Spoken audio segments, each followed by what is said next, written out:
नमस्कार. आज मला एकूणच पत्रकारिता या विषयावर बोलायचं आहे. धड्यांमध्ये किंवा पत्रकारितेच्या शिक्षणामध्ये शिकवलं जातं की पत्रकारिता ही निष्पक्ष असली पाहिजे, तटस्थ असली पाहिजे. कागदावर खूप आदर्शवाद असतात नेहमी, प्रत्यक्ष व्यवहार मात्र वेगळे असतात आणि ते कागदापेक्षा फारच लांब भरकटलेले असतात. जगात पत्रकारिता ही कधीही निष्पक्ष नव्हती किंवा तटस्थ नव्हती आणि माणसं बहुधा नसतातच आयुष्यात निष्पक्ष. ते कुठली ना कुठली भूमिका घेतात किंवा कुठली तरी एक बाजू घेतात आणि दुसऱ्या बाजूला विरोध करत राहतात. कदाचित मग ही भूमिका एखाद्या व्यक्तीची आयुष्यभरासाठी ठाम असू शकते, एकाच बाजूला राहणं, किंवा वेळ काळ प्रसंग पाहून माणसं बाजू बदलतही राहतात. तर पत्रकारितेलाही हा नियम लागू पडतो आणि जागतिक पातळीवर लागू पडतो. पत्रकारिता कधी तटस्थ नव्हती आणि सगळ्यात महत्त्वाचं पत्रकारितेचं वैशिष्ट्य असं आहे की पत्रिका पूर्णपणे समाजाभिमुख कधीच नव्हती. ती काही मोजक्या लोकांच्या हातात होती. त्या देशातले जे वैचारिक प्रबळ गट आहेत ते पत्रकार म्हणून किंवा त्यातल्या लिखाणाचं काम करत राहिले, संपादकीय काम करत राहिले आणि भांडवलदार या व्यवस्थेत नेहमी पैसे गुंतवत राहिले. तिथले जे पैसा कमावणारे व्यापारी आहेत आणि पैसा हा त्यांचा उद्देश आहे, असेच लोक राहिले. म्हणजे मी म्हणतोय ते जागतिक पातळीचं आणि भारतीय पातळीचंही मोठी जी पत्रकारितेतली यंत्रणा आहे तिच्याबद्दल बोलतोय. म्हणजे कुणीही ते भेदांसहच सगळी पत्रकारिता जिवंत राहिली. म्हणजे आपल्याला जी चॅनल्स जगभरची माहिती आहेत, म्हणजे BBC आहे, CNN आहे, फॉक्स न्यूज आहे किंवा न्यूयॉर्क टाइम्स वगैरे सारखी वर्तमानपत्र आहेत जगभर गाजलेली, जपानची वर्तमानपत्र आहेत, ही काही ना काही एक भूमिका घेतच राहिलेली आहे आणि एक बाजूच घेत राहिलेली आहे. अमेरिकेची भांडवलशाही ही भांडवल गुंतवत राहिली आणि तिथला तो जो कट्टर एकांगी असा मध्यम वर्ग किंवा तिथला सवर्ण वर्ग असं म्हणूया आपण, कारण यात वर्गवारी आहेच आहे, ती बऱ्यापैकी जाती आहे, त्यांच्या पातळीवर थोडं धार्मिक आहे ती, आणि जसजशी धोरणं ठरतील तसतशीच वर्तमानपत्र किंवा TV मीडिया चालत राहिला. एकेकाळी वर्तमानपत्र याच बाजूने होती. ब्रिटिशांच्या काळातली भारतीय वर्तमानपत्र अशीच होती. ती भांडवलदारांकडे होती आणि ती तटस्थतेचा आव आणून सरकारी धोरणच राबवत होती. गांधींनी पण, आंबेडकरांनी पण वर्तमानपत्र काढली आणि ती त्यांचीच बाजू मांडण्यासाठी काढली, हे लक्षात घेतलं पाहिजे. अर्थात त्यांची भूमिका ही समाजहिताची होती, हाही त्यातला गंभीर भाग आहे. पण वर्तमानपत्रांना आव्हान द्यायला TV माध्यम उभं राहिलं आणि आठवत असेल तर जागतिक TV, आधी आकाशवाणी होती, आकाशवाणीवर आपल्याकडं डॉर्च वेला, DW आणि BBC वगैरे ऐकू यायचं. ते त्यांच्या धोरणांना अनुषंगूनच ते जागतिक पातळीच्या बातम्या द्यायचे, जगभर बातम्या पोचवायचे. तर ताटस्थ्य नावाची गोष्ट ते असल्याचं दाखवत राहिले. म्हणजे तो चेहरा त्यांचा ताटस्थ्याचा असला तरीही ते तटस्थ होते असं नाही म्हणते. त्यांची ती भांडवलशाही धोरणं जगभर कशी पसरतील याच बाजूनं ते बोलत राहिले. रशिया, चीनमध्ये निघणारी वर्तमानपत्र तर सरळ सरळ सरकारीच राहिली आणि ती सरकारचंच बोलत राहिली. त्यात समाजाचा आवाज वगैरे असा भाग नव्हता. आणि या लोकांनी वर्तमानपत्रांनी सुद्धा किंवा त्यावेळच्या आकाशवाण्यांनी सुद्धा हे ताटस्थ्य फार दाखवलेलं नाही कधीच, किंवा ते निष्पक्ष म्हटलं जातं कागदावर. झालं असं की मग एका बाजूचं एक वर्तमानपत्र आहे आणि दुसऱ्या बाजूचं दुसरं वर्तमानपत्र आहे, तर त्यामुळं त्या स्पर्धेतनं झालं असं की दोन्हीकडच्या बातम्या येत राहिल्या आणि वाचकांसाठी मध्यम मार्गानं जाण्याची एक सोय राहिली. वाचक जर कुठल्या वर्तमानपत्राच्या प्रेमात पडलेले नसतील आणि दोन्ही वर्तमानपत्र वाचणार असतील दोन्ही बाजूची, तर त्यात त्यांना स्वतःचं मत तयार करण्याची एक संधी मिळत राहिली. हा एवढा एक भाग सोडला तर ते दुसरं वर्तमानपत्र दुसरी बाजू मांडणार, पहिलं वर्तमानपत्र पहिली बाजू मांडणार, असाच तो खेळ राहिला. पण त्या स्पर्धेमुळं थोडीशी तरी निष्पक्षता आणि सत्यता टिकून राहण्याची हे आली. नंतर टी व्ही माध्यमानं कब्जा घेतला, वर्तमानपत्र मरतील असं वाटलं आणि टी व्ही माध्यमानं कब्जा घेतला सगळ्या जागतिक पातळीवर. तर टी व्ही पोहोचला आपल्याकडं. सरकारी वाहिन्या होत्या आधी, सरकारी वाहिनी एकच होती आणि ती मधून बातम्या द्यायची. पण मग भारतातही टी व्हीचं खाजगीकरण झालं आणि अनेक चॅनलं निघाली आणि त्यात बहुता मनोरंजनाची चॅनलं होती आणि बातम्यांची चॅनलं. तुम्हाला जाणवत असेल, इराक नावाचा देश होता, त्याच्यावर अमेरिकेनं युद्ध लादलं. मध्यपूर्वेत पेट्रोल सापडलं, तर या पेट्रोलवर मालकी कोणाची? त्यांना मध्यपूर्वेत बाकीचा रस नव्हता. मध्यपूर्वेत काय होणार, तिथं रस्ते होणार का, वीज पोहोचणार का वगैरे त्यांना रस नव्हता. त्यांना पेट्रोल हवं होतं आणि मग या पेट्रोलच्या भांडणात जागतिक पातळीवर अमेरिकेनं इराकवर युद्ध लादलं, सद्दाम हुसेनला मारलं. त्यावेळेस खऱ्या अर्थानं जगाला टी व्हीचा बिभत्स चेहरा दिसला, पाश्चात्य टी व्हीचा बिभत्स चेहरा असा दिसला की ते खोट्या बातम्या खूप दिल्या गेल्या. सद्दामला बदनाम करण्यात आलं, गडाफीला बदनाम करण्यात आलं आणि मध्यपूर्वेच्या बाबतीत ते पाश्चात्य वाहिन्यांचं एकूणच क्रूर रूप दिसलं आणि ते एकच बाजू मांडतायत आणि अपप्रचार करतायत. आणि त्या अपप्रचारात राज्यकर्त्यांच्या विरोधात अपप्रचार करता करता ते मुसलमान या धर्माबद्दलच, एकूण मुस्लिम धर्माबद्दलच अपप्रचाराला खूप जोरात उतरले. आणि मग त्यांना उत्तर देण्यासाठी दोह्यातनं, कतार या देशामधून अल जजीरा नावाचं चॅनल निघालं आणि त्यानं BBC किंवा तोवर जी मक्तेदारी होती पाश्चात्य वाहिन्यांची ती मोडीत काढून त्यांना दुसऱ्या बाजूच्या बातम्या दाखवायला सुरुवात केली. पण पुन्हा ती एक आहे की ते तिथल्या राजेशाहीला हात लावतच नाहीत. म्हणजे राजेशाही जे काही करते किंवा ते काही खटक करते ते राजांच्याच मालकीचं ते चॅनल असल्यामुळे ते पुन्हा तसंच होत राहिलं. आणि पण एक आहे की BBC आणि CNN वगैरे पद्धतीचा जो अपप्रचार चालू होता, त्या प्रचाराची दुसरी बाजू दाखवायचं काम हे केलं, अल जजीरानं केलं.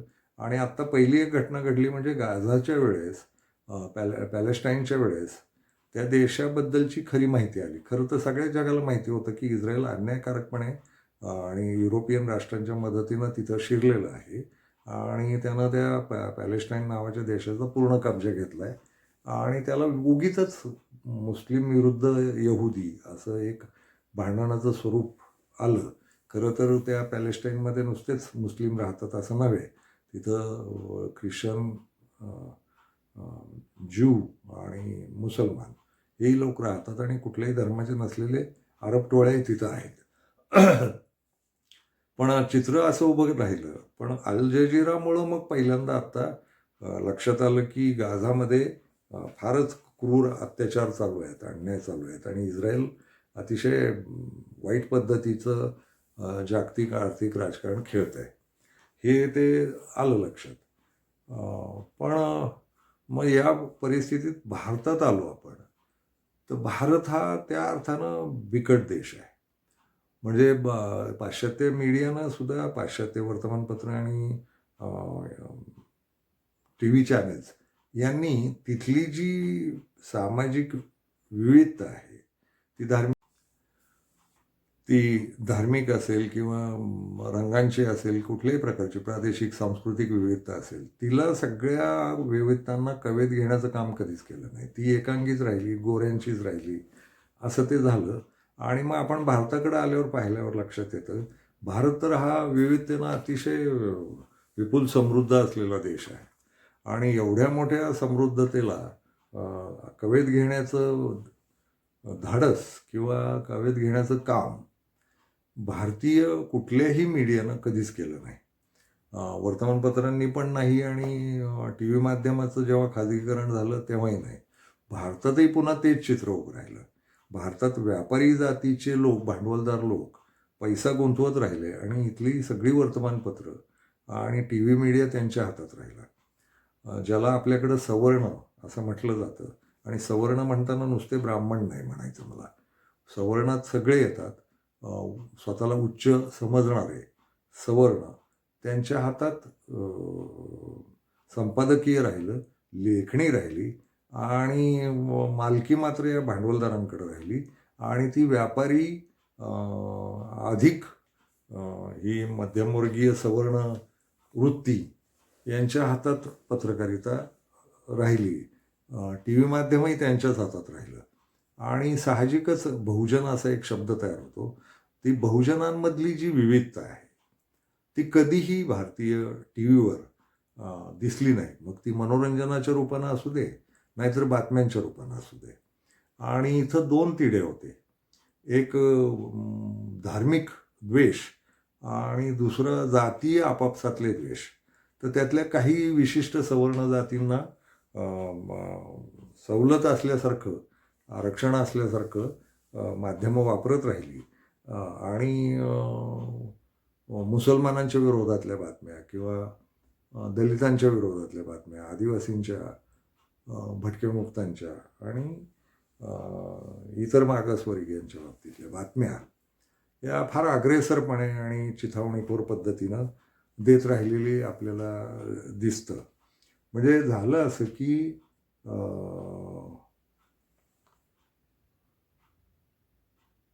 वरचष्मा यांचाच राहिला.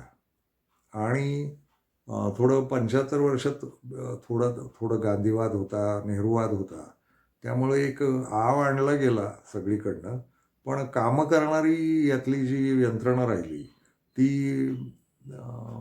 यांचीच राहिली, सवर्ण मध्यमवर्गीयांचीच राहिली.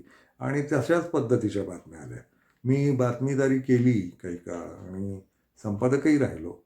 आणि जाणवलं असं की त्या बातमीदारीत तो प्रकार फार मजेशीर. म्हणजे उदाहरणार्थ एखादा मुस्लिम गुन्हेगार सापडला तर त्याची बातमी देताना अगदी त्याच्या नावाचा उल्लेख करूनच बातमी दिली जायची एकेकाळी. आणि कसे मुसलमान घाण आहेत असंच ते व्यक्त केलं जायचं. पण तेच जर एखादा सवर्ण हिंदू गुन्हेगार सापडला तर एक संशयित सापडला. आणि खाजगी टी व्हीच्या काळात तर ते स्पष्टच दिसलं की भारतात बॉम्बस्फोट झाले आणि बॉम्बस्फोट झाल्या पहिल्या काही सेकंदातच थेटच मुस्लिम आरोपी, थेट आरोपीच दहशतवादी असा शब्द वापरून अजून पोलीस तपास व्हायचा आहे, अधिकृत माहिती यायची आहे, सरकारी अधिकारी, तपास अधिकारी पुढे येऊन काही बोलायचेत, त्याच्या आधीच सुरू करायचं आणि राडे करत बसायचे. तर ते हे होतंच टी व्हीवर. आणि 2014 पासून अगदीच उघडपणेच ठरलं की या भारताचं राजकारण धार्मिक ध्रुवीकरणावरच चालेल. आणि काँग्रेस आणि इतर पक्ष संपवायचे असतील तर हिंदू एकता या नावाचं काही एक पिल्लू सोडलं पाहिजे. ते सोडलंही गेलं आणि वापरलं गेलं आणि त्याचा उपयोगही झाला राजकीय कार्यकर्त्यांना किंवा राजकीय पक्षांना. याच्यात मीडियाची भूमिका फार महत्त्वाची राहिली, टी व्ही मीडियाची. आणि त्यांना काड्या लावण्याचं काम आणि आजही चालू आहे. अगदी होम असल्यासारखंच आहे ते, होम हवनच आहे ते त्यांचं. आणि त्याच्यावर जोरदार चालू असतं त्यांचं काही. म्हणजे त्यातला 99% वेळ त्यांचा हिंदू मुस्लिम करण्यातच जातो. आणि बारक्या बारक्या ठिकाणी जातीय खेळ खेळले जातात, ते हिंदूंमधल्या जातींचे खेळ खेळले जातात. तर ते आहेच आहे. पण याच्यामध्ये ताटस्थ्य आणि निष्पक्षता यांचं पूर्ण खून पडला. टी व्ही मीडियानं 2014पासून केंद्र सरकार, राष्ट्रीय स्वयंसेवक संघ आणि भाजप आणि नरेंद्र मोदी आणि शहा यांना एवढं उचलून धरलं. आणि गंमत अशी आहे की यांचेच भांडवलदार हे भारतातल्या बहुसंख्य चॅनेलांचे मालक झाले, ते अडाणी, अंबानी वगैरे वगैरे. आणि मग साहजिकच ते सगळंच एकांगी सुरू झालं. भारतात जवळजवळ 550 चॅनेल आज चालतात. तर त्यांचं एक राज्य इथं चालू राहिलं. पण गेल्या 14 वर्षात दुसऱ्या बाजूला एक आणखी गंमत झाली, ती सोशल मीडिया आला. सोशल मीडियानं आव्हान उभं केलं. वर्तमानपत्रांना जसं टी व्हीनं आव्हान उभं केलं होतं आणि वर्तमानपत्र मरतील असं म्हटलं गेलं होतं, तसं झालं नाही. टी व्हीनं तीच सवर्ण पाचकळ अशी मनोरंजनाची काय गोष्टी असतील किंवा काय असेल ते दाखवणं आणि पुन्हा सवर्ण पद्धतीच्याच बातम्या, एकांगी बातम्या, सवर्ण जातींच्याच संरक्षणाच्या बातम्या आणि इतर जातींना, धर्मांना बदनाम करणाऱ्या बातम्या असं चालवून धरलं. आणि सगळं स्वरूपच ते वाईटच राहिलं त्याचं. म्हणजे ते मी या कारणासाठीच कंटाळून निघालो होतो की हे निष्पक्ष वगैरे नाही आहे, तटस्थ नाही आहे आणि ते फार एकांगी चालतं. आणि मग टी व्ही आल्यानंतर खाजगी टी व्हीवर मी गेलो. म्हणजे 2014च्या आधी काही जुने माझ्या वयाचे लोक असतील किंवा थोडंसं माझ्या नंतरचे लोक असतील, त्यांना आठवत असेल, मी बऱ्यापैकी टी व्हीवर असायचो. म्हणजे आवर्जून टी व्हीवर बोलवलं जायचं. आणि प्रत्येक दिवसाला आणि काही घडलं देशात, जगात कुठं, तर फोनवर किंवा फोनवर प्रतिक्रिया असं ते केलं जायचं, लाईव्ह केलं जायचं किंवा रेकॉर्ड करून घेऊन केलं जायचं. आणि ते काँग्रेसचं राज्य होतं. आणि मी पत्रकार असल्यामुळं ते पत्रकाराची एक भूमिका आहे की सरकारचं जे काम चुकीचं वाटेल ते ठोकणे धरून. तर ते त्या काळात मला आत्ता ते कळतं की आपल्याला बऱ्यापैकी वापरलं गेलं टी व्हीवाल्यांकडनं. आणि 14 नंतर ते हळूहळू प्रमाण कमी झालं. मी नंतर थकलो की आपण जाऊन प्रत्येक विषयावर बोलायचं आणि ते खमंग करायचं. खमंगपणाकडं जायला लागलं. ते खमंगपणाकडं जेव्हा जायला लागलं आणि त्यातलं गांभीर्य जेव्हा संपलं, मुद्दे जेव्हा संपले आणि ते अतिशय पानसट लेवलला आलं आणि ते पुढं तुम्ही पाहिलंच ते टी व्हीवर की फारच पानसट लेवलला येऊन ते घाणेरडंच सुरू झालं सगळं.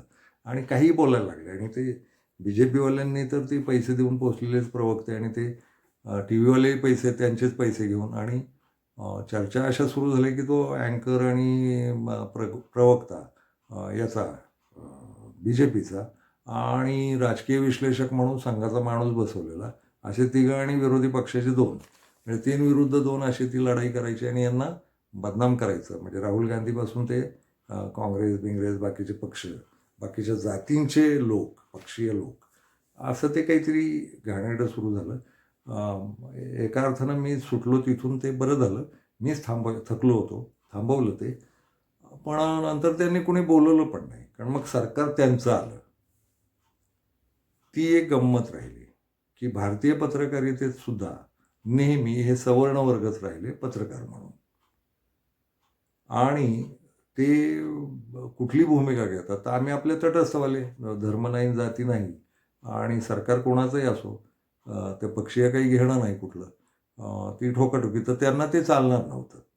आणि माझ्यासारखे जे तटस्थ बोलणारे लोक होते, सम्यकपणानं बोलणारे, एक महत्त्वाचे पत्रकारितेचा नियम सांगतो की मानवतेला साजेशा बातम्या, करुण्याच्या बातम्या आणि सहानुभूतीच्या बातम्या, कायद्याला धरूनच्या बातम्या देणं हे पत्रकारितेचं काम आहे. आम्ही त्या शाळेमधले होतो आणि तसं शिकून पुढं आलो होतो. तर ते भाबडेच होतो की त्या लाईनवरच राहायचं आहे आपण, ती रेघ सोडायची नाही आयुष्याची.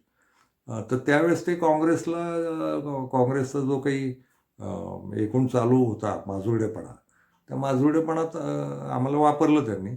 आणि काँग्रेस सरकार पडण्यात ज्या ज्या लोकांचं खारीचा वाटा, सिंहाचा वाटा, हत्तीचा वाटा, काय जो असेल, डोंगरा एवढा वाटा, त्याच्यात आमचाही कणभर काहीतरी वाटा होताच. म्हणजे त्या अण्णा हजारे आंदोलनाला म्हणजे त्या अण्णा हजारेच्या बोगस आंदोलनाला जे पाठिंबा देणारे होते त्या मूर्खांपैकी मी पण एक आहे. तर ते झालं, त्या टी व्हीवाल्यांनी तसं वापरून घेतलं होतं आणि ते झालं. पण आत्ता मला जो मुख्य मुद्दा बोलायचा आहे तो असा आहे की या 550 टी व्ही चॅनल जी चालू आहेत, 500 चॅनेल्स देशभर, त्यातलं दक्षिण भारतातलं आपल्याला फारसं काही कळत नाही. तिथेही पुन्हा जयललिताची आणि तिथल्या कोण स्टार लोकांचीच चॅनल होती आणि जयललिता या बाई सवर्णच बाई होत्या. तर त्या ही चॅनेलं आत्ता मरायला निघालीत. मुख्य मुद्दा आजच्या बोलण्याचा माझा तो आहे. टी व्हीवाले टी व्ही मरतोय, टी व्ही मारायला निघालाय. याचं खरं कारण माणसं उबगली. म्हणजे याच टी व्हीनं 2014 साली मोदी आणि तो जी काही लाट आली होती काँग्रेसच्या विरोधातली, तिला सगळ्या देशानं पाठिंबा दिल्यासारखं चित्र उभं राहिलं. पण गेल्या 14 वर्षात सतत तीच रीळं दाखवून आणि सरकार काय चुका करतं याच्यावरची एकही बातमी नाही. सरकारच्या चुकांची बातमीच नाही. सरकार देशाच्या विरोधात काही वागतंय का किंवा देशाच्या अहिताचे काही निर्णय घेत आहे का, तर याची बातमीच नाही. एकमेव ते मोदीची लाल करणं, बी जे पीची लाल करणं, असं एकूणच वरच्या आपल्या महाराष्ट्राच्या वरच्या मराठी आणि एकूण हिंदी चॅनेलचा तो खेळ झाला. त्याला त्या गोदी मीडिया असाही शब्द, त्याला खरं मोदी हा शब्द वापरायचा होता, ते रवीश कुमारनं मोदीचं गोदी केलं. हा मोदी मीडिया जो आहे त्यानं चुथडा करून टाकला स्वतःचा. कारण किती रोज पाहणार ना लोक तेच हिंदू मुसलमान, तोच मोदीसारखा, त्याचं ते खोटं बोलणं, फेकू हे नाव पडलेलं होतं, त्याच्यावर काही चर्चा कधीच नाही. आणि मोदी जे निर्णय घेतोय त्याच्यावर कधीही फारसं बोललं गेलं नाही, कधीच नाही. म्हणजे त्याची बाजूच घेत राहणं टी व्हीवाल्यांनी, ते काही असो, मोदीचं ते कितीतरी मोठ्या गोष्टी, संविधानाच्या मोडतोडी किंवा कायदे मोडणं, बलात्कारांना सोडणं, गुन्हेगारांना सोडणं, दंगली होणं, त्यातलं ते सगळं एकांगी आणि ते मोदीला मोठं करण्यात गेलं. खरं ते मोठं करायलाही हरकत नव्हती, पण ते चांगल्या कामांनी मोठं झालं असतं तर काही वाईट वाटलं नसतं. पण अतिशय चुकीचे निर्णय, देश आर्थिक खातेऱ्यात घालण्याचे निर्णय, ते GST असेल किंवा नोटबंदी असेल, कितीतरी निर्णय ना. म्हणजे मला स्वतःला आठवतं की मी सोशल मीडिया वापरत राहिलो, त्यात मी मोदीच्या स्वच्छ भारत अभियानाचं भरभरून कौतुक केलं. आणि अमेरिकेतलं एक भाषण तर मला एवढं आवडलं होतं की हा माणूस जर हे बोलतोय तसंच वागलं तर फारच थोर आहे, असं मी जाहीरच लिहिलं होतं. पण लक्षात आलं की नाही, ते बोलायची गोष्ट वेगळी आणि करायची दुसरीच गोष्ट आहे, आणि ती सवर्णीय गोष्ट आहे. बहुजनांच्या हिताचं त्यात काही नाही. आणि टी व्हीवाल्यांना याचं काहीच घेणं नाही. पुन्हा टी व्हीवाल्यांचे मालक तेच भांडवलदार, व्यापारी. आणि मराठी वर्तमानपत्रांचंही बघा, एखादा अपवाद सोडला तर बाकीचे बहुतेक मालक हेच आहेत, व्यापारी लोक आहेत. आणि देशभरचे वरच्या पट्ट्यात तरी तशीच अवस्था आहे. व्यापाऱ्यांच्याच हातात ते आहे आणि ते विशिष्ट जातींच्याच हातात आहे. आणि पुन्हा इथं पत्रकारितेत घुसलेली सगळी माणसं त्याच याची आहेत आणि ती निष्ठावान आहेत. ती कशाची निष्ठावान आहेत, तर ती त्यांच्यावर जे संस्कार झालेत ना जातीयवादाचे, त्याच्यावर निष्ठावान आहे. म्हणजे टी व्ही बुडीत चाललाय तर ते टी व्हीत बुडीत चाललाय म्हणून ते स्वतःची भूमिका बदलतील असं अजिबात नाही. पत्रकारितेतली बहुसंख्य माणसं ही बहुजन नाही आहेत, आणि ती बहुजन आहेत, त्यांची चॅनलं नीट चालत नाहीत किंवा प्रयत्न झाले तरी ते होत नाही काही. आणि सोशल मीडियावर आपण नंतर येऊ, पण सवर्णीय ती जी काही पत्रकारिता आहे ती त्यांच्या संस्कारावर ठाम आहे. टी व्ही मेला तरी चालेल, काही झालं तरी चालेल, त्यांच्या त्या संस्कारावर ते पक्के आहेत. म्हणजे त्यांच्या धारणा ज्या आहेत बहुजनांबद्दल, दलितांबद्दल, मुसलमानांबद्दल, ख्रिश्चनांबद्दल, बौद्धांबद्दल, या ते सोडणार नाही आहेत. ते सोडताना कधी दिसतही नाहीत. माझं एक भलं मोठं मित्रवर्तुळ आहे पत्रकारितेतलं, मी ते पाहत आलो आहे. बहुजनांची पोरं, त्यांना माहिती असलेलं किंवा त्यांच्या ज्ञानात असलेल्या गोष्टी आणि या सवर्णांच्या ज्ञानात असलेल्या गोष्टी, एवढी तफावत येते. जगातले विषय इतके महत्त्वाचे काही आहेत बहुजनांचे किंवा इतर क्षेत्रांचे, बहुजन ज्या क्षेत्रात काम करतात त्या क्षेत्रांचे, तर त्या बाजूचं ते बोलतच नाहीत काही. ते इकडचंच वरनंच बोलतात, भांडवली आणि सवर्णीय असं काहीतरी बोलत राहतात. आणि त्यामुळं पत्रकारिता ही इथं ते पत्रकारिता मेली किंवा टी व्ही मेला, वर्तमानपत्र मेली, तरी तिथले जे सवर्णीय पत्रकार आहेत ते कधीही काही बदलणार नाही आहेत. ते निष्पक्ष होतील आणि तटस्थ होतील आणि खरी बातमीदारी करायला लागतील असं शक्य नाही. तर हे टी व्ही मीडिया आत्ता मरत चालला आहे आर्थिकदृष्ट्या आणि दुसरं सामाजिकदृष्ट्या सुद्धा. 14 वर्षात 12 वर्षात ते जे काही सत्ता आली आहे 14 पासून, त्या काळापासून हळूहळू माणसं तुटत गेली आणि त्याचं पाहण्याचं प्रमाणही कमी झालं आणि जागतिक पातळीवर या भारतीय मीडियाची प्रचंड बदनामी झाली आहे. की हा एकांगी आणि हिंसाखोर, क्रूर असा मीडिया आहे, हा बदनाम झाला जागतिक पातळीवर. आणि याची तरी लाज नाही यांना आणि धंद्याची पण लाज नाही. म्हणजे यांनी पैसे मिळवण्यासाठी सरकारकडनंच पैसे घेऊनही गोदी मीडिया चालतो. त्याच्या लाचारीवर ते जाहिराती मिळतात किंवा अनुदानं मिळतात. उघडपणे अनुदानांच्या याद्या पण आल्या होत्या की कुठल्या चॅनलला किती पैसे दिले जाणार आहेत. तर त्या अनुदानांच्या जीवावर हे जगत राहिले. पण काहीतरी झाली गडबड आणि ही चॅनलं हळूहळू बंद पडत आहेत. यांचा लोकाश्रय संपलेला आहे आणि बहुतेक लोक आत्ता सोशल मीडियाकडं आलेले आहेत. सोशल मीडियानं मात्र धमाल केली आणि या टी व्हीचा खरा काळा घोटला तो सोशल मीडियानं घोटला. दुसरं कारण आहे ते टी व्ही मीडियानं ते जे एकांगीपणा आणि स्वतःची पत्रकारिता विसरून निष्पक्ष आणि तटस्थ पत्रकारिता करायची आणि सरकारला ठोकणं हे जे पत्रकारांचं मुख्य काम असतं, तिथून हटून सरकारची लाल करणं, विपक्षांनाच ठोकणं हे फार विनोदी होतं. म्हणजे हे जगभर इतकं बदनामीचं कारण ठरलं की जे काही केलं ते काँग्रेसनंच केलं आणि मागच्याच काळानं केलं आणि पुन्हा नेहरू गांधी यांनीच वाटोळं केलं या देशाचं. आणि हे फारच विचित्र होतं. हे सरकार काय करतंय आणि या सरकारच्या चुका काय होत आहेत याच्यावर एकही भाष्य तुम्हाला कधीच ऐकायला मिळणार नाही. ते ऐकायला मिळालं सोशल मीडियात. ते मिळत राहिलं. पण तिथं चर्चाच नाहीत कसल्या. म्हणजे कुठल्याच चर्चा नाहीत. त्या अडाणीला त्याला झाडखाऊ असा शब्द आमच्या निरंजन टकलेनं तयार केला आहे. हे झाडखाऊ तो आहे तर तो सगळंच खातोय, झाडून खातोय सगळंच. तेलं खातोय, भूम्या खातोय, शेत्या खातोय, झाडं खातोय, डोंगरं खातोय, खनिजं खातोय, सगळं खातोय. देश गोत्यात आला आहे आर्थिकदृष्ट्या. ते GDPचे आकडे काही दाखवत असले तर त्याच्या जीवावर नाही, इथल्या गरिबाच्या जीवावर GDP तयार केली तर शून्यावर गेली आहे ती. इतकं भंपक आहे सगळं आणि त्याचं काहीच नाही. आर्थिक व्यवस्थापन फसलं आहे देशाचं असं हे खूप आहे. तुम्हाला ते विषय माहितीच आहेत. तर त्याच्यावर काही होत नाही आहे. याला लोक कंटाळले. लोकाश्रय संपत गेला, पैसेही संपत गेले. खर्च आवाढव्य असतो कुठलाही चॅनल चालवायचा. तर भांडवलदारांची 2-4 भांडवलदारांची काही चॅनलं जिवंत आहेत आणि ती त्यांच्या दुसऱ्या धंद्यांवर जिवंत आहेत किंवा त्यांच्या दादागिरीवर जिवंत आहेत किंवा त्यांच्या सरकारशी असलेल्या संबंधांच्या दादागिरीवर चालू आहेत. प्रत्यक्षात यांचा पैसा संपला आहे. लोक बघायचे थांबलेत. तर ते काय TRP असतो तो तर बोंबललाच आहे आणि सरकार जे काही मदत देत असेल त्याच्या जीवावर जगणार किती, कारण त्याच्यापेक्षा खर्च आवाढव्य असतात आणि जाहिरातींचे पैसे किती मिळणार. लोक बघेनातच, जाहिराती बघायला सुद्धा टी व्ही बघत नाही आहेत. तर इथं ती बोंब झाली आहे याची, त्या मीडियाची.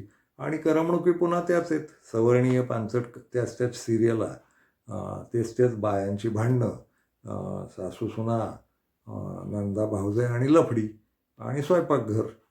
याच्या बाहेर जायलाच तयार नाही. जगात एवढे विषय पडले आहेत, इतकी विविधता आहे भारतात. या विविधतेवर काम करायचं ठरलं तरी इतके विषय आहेत आणि रम्य विषय आहेत. सगळंच विदारक दाखवलं पाहिजे वगैरे काही अपेक्षा नाही. विदारक जरी नाही दाखवलं ना तरी रम्यता असलेले सुद्धा विविधता खूप आहे भारतात. आणि ती आपल्या मराठी मुलकातलीच विविधता आठवा. नुसते भाषिक जरी खेळ खेळले तरी कितीतरी मोठे. आणि कथासाहित्य, कादंबरी साहित्य, नाटकं इतकी थोर पडली आहेत. 1000 वर्षाची अशी दीर्घ परंपरा आहे साहित्याला. यातलं काही उचलून केलं तरी चालण्यासारखं आहे. पण त्यालाही पुन्हा हे जातीयच रंग देणार, त्यात सवर्ण, बहुजन असे भेद हेच करणार. आणि पुन्हा ते इतिहासातलं ते हिंदू मुस्लिम करत राहणार. एवढाच खेळ आहे. त्याला कंटाळलेच लोक. लोक खरं तर कळायला पाहिजे, सगळे कट्टर एका बाजूचे नसतात लोक. लोक समन्वयानं एकमेकांच्या मदतीनं राहणारे असतात. त्यात धर्म आणि जाती फार टोकदार नसतात. पण गेल्या 12-13 वर्षात काय जे 14 पासूनचा काळ आहे यांचा, याच्यात जातीय भांडणं एवढी लावून यांनी राजकारण्यांनी आणि टी व्हीवाल्यांनी धार्मिक भांडणं लावली देशात. राज्यातही तसंच आहे. इतके वाद आणि विवाद. माझ्या पत्रकारितेत कुठल्या जातीचा उल्लेख करायचा नाही असं ठरलेलं होतं. आता बेधडकच लिहितात किंवा बोलतानाच सांगतात, इथं ब्राह्मण मतं एवढी आहेत, मराठा मतं एवढी आहेत, कुणबी मतं एवढी आहेत, महार मतं एवढी आहेत, धनगर मतं एवढी आहेत, असं थेट बोलतात. आमच्या पत्रकारितेत हे नव्हतं. आणि कुठल्या प्रभागात कुठल्या जातीनं मतं दिली याच्यावरही बोलतात बेधडक. हे पत्रकारितेतलं नव्हतं. पण काही काय असे ना, पत्रकारितेनं या सवर्णीय पत्रकारितेनं एकूण टी व्ही माध्यम मारत आणले. वर्तमानपत्रही संपलेलीच आहेत. ती भांडवलदारांच्या जीवावर चालू आहेत. आणि पत्रकार नावाची जमात त्या अर्थानं आहे, पण ती बुंदाटी धरलेलीच आहे. ती ज्ञानीबिनी नाही आहे, सुबुद्ध नाही आहे आणि समजूतदार अजिबातच नाही. ती पुन्हा एकाच बाजूला आहे कुठल्या तरी. तर ते मग याच्यासमोरचं आणखी मोठं आव्हान आहे ते सोशल मीडियाचं आहे. पण सोशल मीडियाची पुन्हा गेल्या 14 वर्षातली एक गंमत आहे. सोशल मीडिया सरकारच्या विरोधात आणखी एक आहे की ही जी चॅनल आहेत ही सोशल मीडियावर आली पुन्हा. आणि ते पुन्हा याच्यावर चालू आहे, कशावर, लाईक किती मिळतात, व्ह्यूज किती मिळतात. तो सोशल मीडियाचा धंदा अब्जावधीचा आहे आणि तो जागतिक पातळीचा आहे आणि भारतातही तो आहे. आणि भारतात तो खूप मोठा आहे. भारतात जवळजवळ 101 कोटी लोकांकडं मोबाईल आहेत. आणि मग सोशल मीडिया पण हाताळणारे जवळजवळ 80% लोक आहेत त्यातले. तर ते फार मजेशीर आहे की सोशल मीडिया आला आहे. पण सोशल मीडिया पण मला जे बोलायचं आहे शेवटी, ही टी व्ही मरतंय, वर्तमानपत्र मरतंय, पत्रकारिता मरते, हे जितकं सत्य आहे, सोशल मीडिया पण मरणाच्या चक्रात आहे की काय असं वाटावं अशी स्थिती आहे. कारण ही चॅनलं तर आलीच आहेत. पण सोशल मीडियावर जी चॅनलं चालू आहेत ना, ती पुन्हा एकांगी, एक बाजू असंच काहीतरी करतायत. आणि तिथेही पुन्हा हे जातवाले, मग ते सगळ्या धर्मांचे लोक. एक झालं की आकाशवाणी, वर्तमानपत्र आणि टी व्ही ही माध्यमं सवर्णीय राहिली. त्यामुळं बाकीच्यांना संधीच नव्हती, इतर धर्मांना नव्हती आणि इतर जातींना नव्हती. सोशल मीडियानं सगळ्यांनाच आणलं इथं. सगळे इथं दिसायला लागले. पण पुन्हा ते स्वतःच्याच जातीय भांडणं, स्वतःची धार्मिक भांडणं असं काहीतरी करायला लागले. भारताला 2 गोष्टींवर पत्रकारिता करता येऊ शकते तटस्थ अशी. ती म्हणजे भारताची सगळी विविधता एका समान पातळीवर समजून त्या विविधतेवर लक्ष केंद्रित करणं आणि संविधानानं आखून दिलेली रेघ भारतीयत्वाची याच्यावर जाणं, संविधानाला काय योग्य आहे आणि संविधानाला काय अयोग्य आहे, आणि भारतीयत्वातल्या या विविधतेला समान पातळीचं समजून सगळ्यांना बरोबर घेऊन त्यांचे विषय समोर आणणं. मग ते सिरियलांमधनं असतील किंवा बातम्यांमधनं असतील, ते येताना दिसत नाही आहे. तर टी व्ही त्या कारणाने मरतोय. पण सोशल मीडियाचंही तसंच व्हायला लागलं आहे. सोशल मीडिया आणि वरच्या गोबरपट्ट्यातले जे काही चॅनल आहेत बातम्या देणारी, ती तर अतिशयच थेटच एकांगी वगैरे निघाली. आणि खोट्या बातम्या तेही द्यायला लागलेत.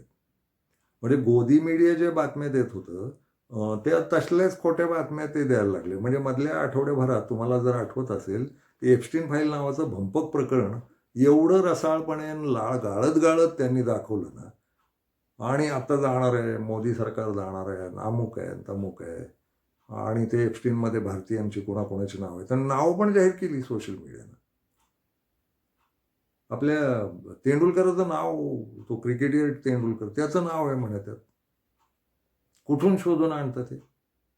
आणि कोणाच्याही नावानं काहीही टाकत राहणं, पोस्टर तयार करायचं, कुठल्या तरी युनिटचं नाव द्यायचं वर आणि कोणाच्याही तोंडी काही डायलॉग टाकायचे. आज मी फेसबुकला एक पोस्ट टाकली, ती अशीच अर्धवट आहे. ते BJPचे कोण रवींद्र चव्हाण आहेत, ते म्हणाले की मोदींनी लस दिली नसती तर आपण जिवंतच राहिलो नसतो. आणि पुढं कळलं की ती मूळ बातमी वेगळीच आहे. त्याच्या पुढची 2 वाक्य त्या पोस्टरमध्ये अशी होती की मोदींनी स्वतःची जमीन विकून लोकांना लस दिली. इथपर्यंत सोशल मीडिया इतका खोटारडा आणि काय अपप्रचार करेल. आणि AIनं तर वाटोळं केलंय. AI हे फार उपयुक्त आहे एका बाजूला, पण भारतीयांना कुठल्याही उपयुक्त गोष्टीत घाण करायची सवय आहे. चांगलं काय आलं ना, की ते चांगलं चालू असलेलं त्यात दुय्यम दर्जाचं आणि घाणेरडं धंदे करणारे लोक आहेत. तर सोशल मीडियात त्यांची गर्दी वाढायला लागली आहे. तर सोशल मीडिया जिवंत राहणार एवढं निश्चित आहे. पण तो पुन्हा असाच कंटाळवाणा, वैतागवाणा, खोटारडा असा होण्याची भीती निर्माण झालेली आहे. याच्यावर दक्ष राहावं लागेल. कारण हे TV मरेल सोशल मीडियामुळे, मरणारच. पैसे नाहीत म्हणून मरणार, एकांगी होतो म्हणून मरणार, ही त्याची कारणं झाली. सोशल मीडियात गदारोळ जो होईल ना वेगवेगळ्या लोकांचा, समुदायांचा, त्यातल्या मारामाऱ्यांचा, त्यातल्या द्वेषाचा, काहीही चालू आहे. आणि ती चॅनेल आणि त्याचे रील आणि पोस्ट काय काय काय काय जे येतं आहे, इंस्टाग्राम, फेसबुक, यूट्यूब आणि चॅनल्स, त्याच्यावर बोलणारे लोक आणि पुन्हा 10-10 मिनिटात काहीतरी स्वतःच्याच बाजू मांडणारे लोक, स्वतःच्या जातींसह बोलणारे लोक, स्वतःच्या धर्मासह बोलणारे लोक, दुसऱ्यांना नावं ठेवणारे लोक. ते जावेद अख्तर आणि त्या कोण मुफ्ती होता त्याचा वाद गाजला. त्यात ते मुफ्तीच्या गटाचे लोक निघाले ना, मुफ्तीनं कसा हरवला जावेदला, मुफ्तीनं कसा हरवला जावेदला. आणि जावेद अख्तर वयाच्या शेवटच्या काळात त्याच्यावर काय दिवस आले वगैरे. काय भंपकपणा आहे. तो जावेद कुठेही हरलेला नाही. त्याच्या भूमिका नीट तपासून पाहिल्या का? तो मुफ्ती एका बत्थड चौकटीत बोलत होता आणि जावेद अख्तर खुल्या अवकाशाचं बोलत होते. आणि त्याच्या त्या आगाऊपणाला जावेद अख्तर वैतागलेले होते आणि थांबले. मूर्खांशी किती वाद घालायचा असा एक मुद्दा असतो. जर मूर्ख ठामच असेल, खंब्यासारखा रोवूनच खडा असेल आणि आहेच आहे, आहेच आहे, आहेच आहे अशाच पद्धतीचं बोलत असेल तर शहाणा माणूस माघार घेणारच नाही त्याच्याकडनं. जावेद अख्तरांचे मुद्दे नीट ऐकलेत का? त्यांनी तरी ऐकलेत का? जावेद अख्तर काय म्हणू पाहतायत, कुठले प्रश्न उपस्थित केलेत? तो काही बोललाय तो. तर ती टोळी निघाली आता ट्रोलिंग करायला जावेद अख्तरांना. तर तेही कर्मठपण आहे. म्हणजे धार्मिक भांडणं, जातीय भांडणं, पुन्हा प्रादेशिक भांडणं, भाषांची भांडणं, पंथांची भांडणं, काहीही. आणि लैंगिकतेचे तर एवढे घाणेरडे चाळे चालू आहेत. ती रीलं नावाचं जे काही स्वातंत्र्य आणि ते यूट्यूबवाले आमच्यासारख्यांना नियम लावत बसतात. मला स्वतःलाच कितीतरी वेळा अडवलं. पण ते काही नाही, त्याला काही नीती नियम नाही. मुलांसाठी नाही आहे हे असं एवढं ते लिहून घेतात. आणि मग मुलांसाठी नसलेलं ते मुलंही पाहत बसलेली आहेत. त्या निर्लज्जांना ते कळत नाही की मोबाईल आता इतका सोपा झाला आहे आणि कोणाच्याही हातात आहे तो. आणि मुलं पाहणार आहेत आणि बावळटासारखं ते, तर त्याचं रिस्ट्रिक्शनच नाही की काय टाकाल तुम्ही. आपल्याकडं पोहणाऱ्या मुलांचे व्हिडिओ टाकले होते मी एकदा. आपल्या विहिरींमध्ये पोहणारी मुलं जे आनंद घेतो उन्हाळ्यात आपण आजोळी जाऊन, त्याचे व्हिडिओ टाकले तर म्हणे हे चाइल्ड अब्यूजमध्ये येतं. काय म्हणजे शिव्या द्यायची इच्छा होते. अरे हे कसलं आमच्या भारतीय संस्कृतीतलं आहे ना ते. मुलं लहान लहान मुलं उड्या टाकून मस्त आनंद घेत आहेत पोहण्याचा. नाही म्हणे हे चाइल्ड अब्यूजमध्ये येतं. आणि बाकी लैंगिक चालू असतं. ते मागणं कोणतरी बाईचं डोकं हलत राहतं, तिला कोणतरी मागणं धक्के मारतंय. लघवीला बसलेल्या बाया काही उच्छाद आहे निव्वळ ते. आणि पुन्हा तेच एकाच पॅटर्नची रीळं, तेच जोक. अभ्यासपूर्णही रीळं आहेत, पण ते अभ्यासपूर्ण रीळं या गर्दीत मरून जातात. तर मग चांगुलपणाच्या भूमिकाही सोशल मीडियात अशाच मागं पडत चालल्यात असं लक्षात येतं. सोशल मीडियाचं मला स्वतःला कौतुक आहे. याचं खरं कारण काही विशिष्ट वर्गाच्या सवर्णीय लोकांच्या हातातनं बाहेर येऊन हे माध्यम सगळ्यांच्या हातात गेलं. कोणालाही अभिव्यक्त व्हायची संधी मिळाली. पण मग अभिव्यक्तीच्या नावाखाली ते जे काही द्वेषाचं, तिरस्काराचं, भांडणांचं, दंगलींचं, ते जे काही घाणेरडं चालू आहे त्याचं काय करणार आहोत आपण? तर थोडं सावध झालं पाहिजे. सोशल मीडिया मरणार नाही हे निश्चित, पण सोशल मीडिया माणसांचे मेंदू मारणार हेही निश्चित. तर याच्या आधी सावध झालं पाहिजे. आपला भारत, भारतीय, आपले लोक आणि ते कुठल्याही जातीचे असू देत, ते सवर्णीय असू देत किंवा बहुजनीय असू देत, कुणीही असू देत, सगळे मिळून एक कसे राहतील या बाजूनं काम होणं गरजेचं आहे सोशल मीडियात, असं मला अतिशय कळवळून वाटतं. मला कोणाचाही त्या अर्थानं द्वेष करायची इच्छा नाही आणि खरं तर जातीय वगैरे बोलू नये, पण हे भोगत आलो मी पण सगळा जातवाद आणि ते, तर सगळ्या जातींच्या हातात सोशल मीडिया आला आहे, पण सगळ्या जाती आपापला उत्मात करायला लागल्या, तर जो गदारोळ उभा राहील तो खूप घाणेरडा आहे आणि याच्यापासून थोडं सावध व्हावं. म्हणून मग ते तर सोशल मीडिया आता त्या अर्थानं प्रत्येक माणूस पत्रकारच झाला आहे. तो जे बोलेल ते, तो जे लिहील ती पत्रकारासारखीच बातमी आहे. पोस्ट टाकील फेसबुकवर, यूट्यूबला व्हिडिओ टाकील, इंस्टाग्रामवर काय काय टाकील, रेळं टाकील, काय जे आहे ना ते सगळं दृश्यांकन किंवा शब्दांकन किंवा चित्रांकन आहे. तर ते पत्रकारितेची भूमिका आता समाजाच्या हातात आली आहे. तर समाजानं आता सावध होणं आणि स्वतःचे कुटुंबाचं सुख, स्वतःचं सुख, कुटुंबाचं सुख, आपल्या गावाचं सुख, आपल्या तालुक्याचं, जिल्ह्याचं, राज्याचं आणि देशाचं सुख आणि सगळे भारतीय कसे सुखी होतील, आनंदी होतील, या बाजूनं काही एक औपचारिकता या माध्यमाच्या पाळल्या पाहिजेत असं मला वाटतं. काही नियम पाळून घेतले पाहिजेत. भाषेचा वापर काय करणार? तुम्हाला राग व्यक्त करायचा असेल तर तो किती चांगल्या भाषेतही व्यक्त करता येतो. किळस व्यक्त करू नका. शिव्या देतात लोकं तिथं घाण-घाण. आणि ते ट्रोलनी तर वाटोळं केलंच होतं. पण आता लोकही जे स्वतःच्या भूमिका मांडणारे लोक होते तेही जरा सटकल्यासारखेच आणि मग ते व्हिडिओ तर भन्नाटच आणि चॅनलांचा इथल्या बातम्या देणाऱ्या चॅनलांचा विश्वासच गेलेला आहे. आणि इथले जे पत्रकार आणून काहीतरी बातम्या देतात तेही पुन्हा एकांगीच आहे सगळं. समजूनच घेत नाहीयेत. हाणत राहायचंय. हाणामारीचं माध्यम होऊ नये असं मला वाटतं. यातनं भारतीय समाज, भारत देश याच्या बौद्धिक, सांस्कृतिक, आर्थिक विकासाचं काय घडेल याच्यावर जास्ती लक्ष दिलं पाहिजे. थोडा प्रवाह तो आहेच आहे तो. टिकलेलाच आहे. नाटकांचं काही बोललं जातं, चित्रपटांचं काही बोललं जातं. फार छान आहे. पुस्तकांचं काही बोललं जातं, शेतीबद्दल काही बोललं जातं. तर ते आहेच आहे. पण तो दबला जातोय या सगळ्या गदारोळ, मारामाऱ्यांचा जो गदारोळ आहे यात ते मारलं जातंय असं मला जाणवलं आणि मग कळवळून हा व्हिडिओ करून ठेवावा किंवा हा व्हिडिओ करावा असं वाटलं. काही मुद्दे राहून गेले असतील, ते नेहमीच राहतात. ते आपलं वैशिष्ट्यच आहे. मुद्दे विसरणं, मुद्दे हरवणं आणि खुर्चीत कसंही बसून बोलणं असं ते आठवेल तसं बोलणं. हा मुद्दा थोडा काळजीचा वाटला. सोशल मीडिया हेच जगण्याचं महत्त्वाचं माध्यम राहणार आत्ता लोकांचं. तर ते नीटच वैचारिक पातळीवर विचारपूर्वक, समजुतीनं, सामंजस्यानं आणि एकूण सगळ्यांना आनंद कसा मिळेल आणि सगळ्यांना कशी समृद्धी येईल या बाजूनच हाताळला जायला हवा. एवढ्या विनंतीसाठी हा व्हिडिओ केला. धन्यवाद.